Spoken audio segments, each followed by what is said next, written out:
YouTube's new profanity policy for creators allows more swearing. YouTube's content guidelines are generally fair, but a few rules go a bit overboard in the name of ad revenue. There was a time when creators cowered away from cussing at all in their videos for fear of being demonetized, but Google started allowing moderate profanity about 2 years back. Stronger swears would still result in limited ad revenue if they were used in the first 7 seconds or throughout a video, but that, too, has now changed. In a video that went live on the Creator Insider channel today, YouTube's head of monetization policy Experience explained the updated policy.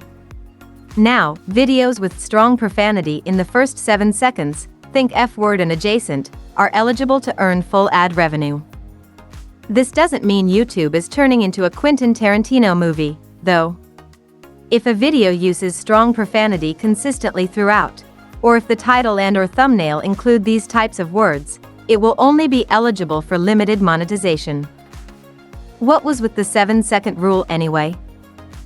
Advertisers wanted to distance themselves from swear-laden intros.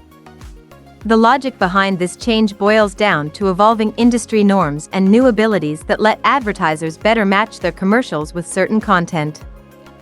YouTube revealed that it had introduced this 7-second rule to align with broadcast standards, explaining that advertisers expected ads on YouTube to have distance between profanity and the ad that just served.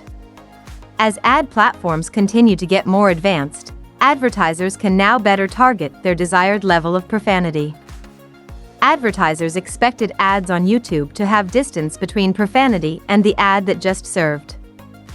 Nonetheless, YouTube's community guidelines still apply, so the company is advising creators that the new policy is not a free license to use swear words in any context.